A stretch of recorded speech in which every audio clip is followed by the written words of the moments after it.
We are not dictators అనుకున్న వాళ్ళు ఎవ్వరు కూడా మళ్ళీ తిరిగి ఎలక్షన్లో గెలవలేదు. మనం గుర్తుపెట్టుకోవాల్సింది ప్రజాస్వామ్యంలో ఉన్నాం కాబట్టి పొలిటికల్ గవర్నమెంట్ మాకు ఒక మ్యాండేట్ ఇచ్చారు. ఆ మ్యాండేట్ మళ్ళీ మీరు పర్వాలేదు కానీ మేము 5 ఏళ్ల తర్వాత మళ్ళా ప్రజల దగ్గరికి వెళ్ళి మళ్ళా ఓట్లు వేయించుకొని వస్తే ఇక్కడికి వస్తాం, అలాంటి అసెంబ్లీ కూడా రాము మేము. ఈ విషయం మీరు గుర్తుపెట్టుకోవాల్సింది. మనమైతే మంత్రులు ఒకరో వచ్చారేమో అసెంబ్లీకి, అందరూ ఎవరు అసెంబ్లీకి కూడా రాలేదు. ఈ విషయం మీరు గుర్తుపెట్టుకోవాల్సిన అవసరం. అందరినీ కలవండి, తప్పులు చేయమని నేను చెప్పడం లేదు, కానీ ఏదైనా ప్రజాప్రతినిధులు వచ్చినప్పుడు కరెక్ట్ విషయాలు చెప్పినప్పుడు వాస్తవాలు మీ దృష్టికి తీసుకొచ్చినప్పుడు మీ బాధ్యత ఆ సమస్య పరిష్కారం చేయడం, ఆ క్రెడిట్ వాళ్ళకి ఇవ్వడం. 5 ఏళ్ల తర్వాత మీరు అక్కడ ఉండరు, మీకు ఆ క్రెడిట్ అవసరం లేదు. ప్రజాప్రతినిధి బాధ్యత, మీ బాధ్యత మీరు చేయడం, మీకు ఒక సాటిస్ఫాక్షన్ రావడం, మీ క్యారియర్లో మీరు చేసిన మంచి పనులు మీకు తృప్తినిస్తాయి. ప్రజాప్రతినిధి వాళ్ళ బాధ్యత అది కూడా మీరు గుర్తుపెట్టుకోవాల్సిన అవసరం ఉంది. రెండోది లీడర్షిప్ అండ్ ఓనర్షిప్. గవర్నమెంట్ చేసే ప్రతి ఒక్క ప్రోగ్రామ్ని మీరు ఓనర్షిప్ తీసుకోవాలి. యూ టు ఓన్ చేసుకున్నప్పుడు మీకు వచ్చే ఇంపాక్ట్ డిఫరెంట్గా ఉంటుంది. అది కూడా మీరు చేయాల్సిన అవసరం ఉంది. ఎఫెక్టివ్గా, ఎఫిషియెంట్గా స్టాండర్డ్ ఆపరేషన్ ప్రొసీజర్స్ అన్నీ మీరు చేసుకొని ఎక్కడికక్కడ కీ పర్ఫార్మెన్స్ ఇండికేటర్స్ ఇవన్నీ కూడా తయారు చేసుకొని మీరు ముందుకు పోవాల్సిన అవసరం ఉంది. నేను ముందే చెప్పాను, 3 నెలలకు ఒకసారి నేను కూడా ప్రతి ఒక్కరిని ఒక అసెస్ చేసుకుంటాం. ఆ అసెస్ చేసుకున్నాం కాబట్టి మొన్న ఎలక్షన్లో మాకు వినబిలిటీ కానీ హిస్టారికల్ మ్యాండేట్ వచ్చింది. నేను తప్పు చేసినా కరెక్ట్ చేసుకుంటూ వచ్చాం. కాబట్టి మీకు కూడా ఇది నేను గైడ్ చేస్తున్నా, అది కంపల్సరీగా మీరు చేయాల్సిన అవసరం ఉంది. ఎక్కడికక్కడ సింపుల్ గవర్నెన్స్ ఉండాలి, ఎఫెక్టివ్ గవర్నమెంట్ ఉండాలి. Simple government, very simple. నేను అందుకే మొన్న వచ్చినప్పుడు చెప్పాను, నేను వచ్చినప్పుడు పరదాలు కట్టడం, చెట్లు నరికేయడం, రెడ్ కార్పెట్లు వేయడం, స్కూల్స్ క్లోజ్ చేయడం, బలవంతంగా మొబిలైజ్ చేయడం, నేను పోతూ ఉంటే మనుషులందరూ నిలబెట్టేయడం ఒక అర్ధగంట. This are all not required. మేము కూడా మాకు ఒక హోదా వచ్చింది ప్రజలకు సేవ చేయడానికి. ఆ సర్వీస్ చేయడంలో ప్రజలకు ఇన్కన్వీనియన్స్ కలిగించడం కరెక్ట్ కాదు. నేను పోలీసులు కూడా పదే చెప్పాను, అది తూచా తప్పకుండా పాటిస్తాం. మీరు కూడా పోయినప్పుడు కలెక్టర్ పోతూ ఉంటే ఇప్పుడు కొత్తగా ఎమ్మెల్యేలు కూడా సైరన్ పెట్టారు, వాళ్ళు కూడా సైరన్ వేసుకొని వెళ్ళిపోయే పరిస్థితికి వచ్చారు. అంటే ఇవన్నీ కూడా ప్రజల్లో మనకు తెలియకుండా మన మీద ప్రజా వ్యతిరేకత బిల్డప్ అయ్యే పరిస్థితి తెచ్చుకుంటున్నాం. నేను అందరినీ కంట్రోల్ చేస్తున్నా. అడ్మినిస్ట్రేషన్ టోటల్గా ఒక సర్వీస్ మూడ్లో పోవాలి తప్ప ఒక అధికారాన్ని చలాయించే మూడ్లో పోవడం మాత్రం కరెక్ట్ కాదని మీ అందరికి కోరుతున్నా. ఇంకొక పక్క టెక్నాలజీ బాగా వచ్చింది, పోలీసులు కూడా అదే సాయంత్రం చెప్పబోతున్నాను. విజిబుల్ పోలీసింగ్ ఉండాలి, ఇన్విజిబుల్ పోలీస్ ఉండాలి. వీళ్ళు ఎక్కువ కనపడతారు, ఎఫెక్టివ్నెస్ తక్కువ ఉంటుంది. ఇది ఎప్పటి నుంచో నేను చెప్తున్నా, దానికి కూడా మనం శ్రీకారం చుట్టాలి. మీకు కూడా అన్నీ కూడా మీరు గుర్తుపెట్టుకోవాలి. చాలా సిస్టమ్స్ వచ్చేసాయి. నేను ఆ రోజు పెట్టినటువంటి 15,000 కెమెరాలు పెట్టా రాష్ట్రంలో. ఒకడు తప్పు చేస్తే ఇంకొకటి తప్పించుకోవడానికి వీలు లేకుండా మొత్తం ఒక 10 మినిట్స్లో పట్టుకునే పరిస్థితి తీసుకొచ్చాం. కానీ అవన్నీ ఎక్కడికి పోయినా నాకే తెలియదు. నిన్న వేరే వాళ్ళు చెప్తా ఉంటే ఆలోచిస్తున్నా. ఇప్పుడు నేను కూడా ఇవన్నీ సెర్చ్ చేస్తున్నా. ఒకప్పుడు ఈ గవర్నెన్స్ అన్నీ పోయినాయి.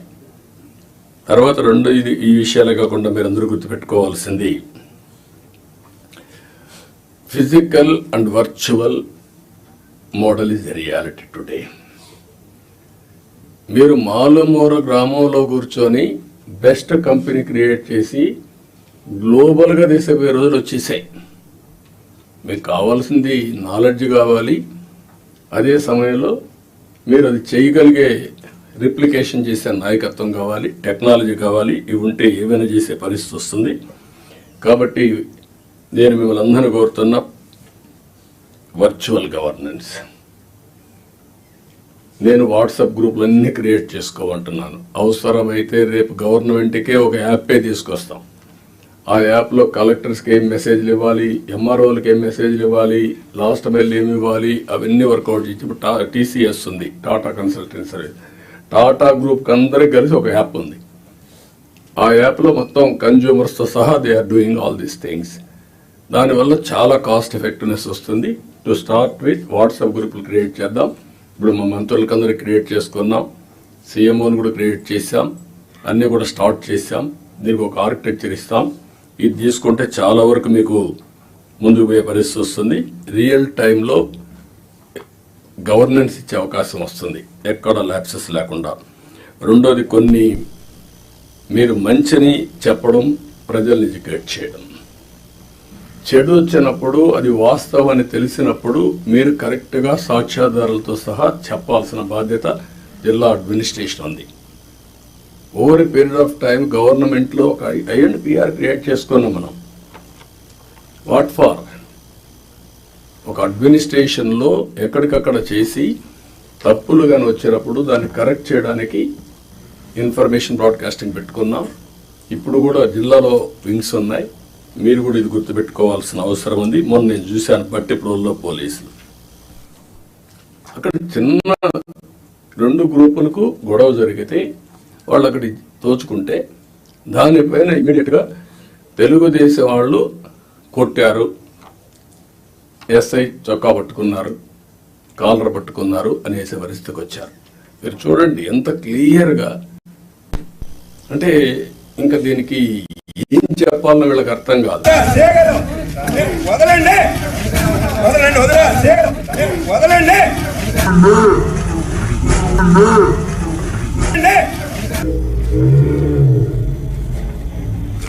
వదలమని అడుగుతున్నాడు.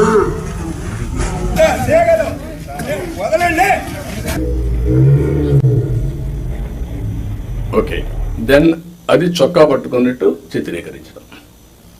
అది రైట్ టైంలో చెప్పకపోతే ఇప్పుడు కొంత ఫేక్ ఫెలోస్ అంతా వచ్చేసి సోషల్ మీడియాని మిస్యూజ్ చేసి ఇష్టానుసారంగా ఇలాంటి వేసే పరిస్థితికి వచ్చారు. మొన్న మీరు చూశారు. ఈ గవర్నమెంట్ చాలా క్లియర్గా ఉన్నాం, పొలిటికల్ విక్టిమైజేషన్ చెయ్యం. అదే సమయంలో తప్పు చేసిన వాడిని మాత్రం వదిలిపెట్టాం. And I very clear on that. మళ్ళీ జీవితంలో తప్పులు చేయాలంటే భయపడాలి ప్రజాస్వామ్యంలో. ఈరోజు చేసి తప్పించుకుంటాడు అంటే అది ప్రభుత్వ అసమర్థత. మనం తప్పులు చేస్తే మనకు కూడా అది జరుగుతుంది. That is the message I want to give it very clearly. మీకు కూడా క్లారిటీ ఇస్తున్నాను. ఏ తప్పు చేసినా వదిలిపెట్టం, కానీ పొలిటికల్ విక్టిమైజేషన్ మాత్రం ఉండదు. మనం మాట్లాడుతూ 36 మందిని చంపేశారని ఢిల్లీకి పోయి ధర్నాలు చేశారు. మేము అసెంబ్లీ అడిగాం, ఆ 36 పేర్లు ఇవ్వండి. 36 మంది చంపేసి ఎఫ్ఐఆర్ ఉంటుంది కదా, ఎఫ్ఐఆర్ ఇవ్వండి, నేను యాక్షన్ తీసుకుంటా. ఇంతవరకు ఇవ్వాలి. అంటే రాజకీయాలు కూడా మారాయి. ఆ విషయం మీరు గుర్తుపెట్టుకోవాలి. రాజకీయ నాయకులు పేపర్ పెట్టుకొని, టీవీ పెట్టుకొని, సోషల్ మీడియాలో తప్పుడు ప్రచారం చేసి గవర్నమెంట్ని సెబటైజ్ చేసే పరిస్థితికి వస్తున్నారు. ఇది అన్టాలరబుల్.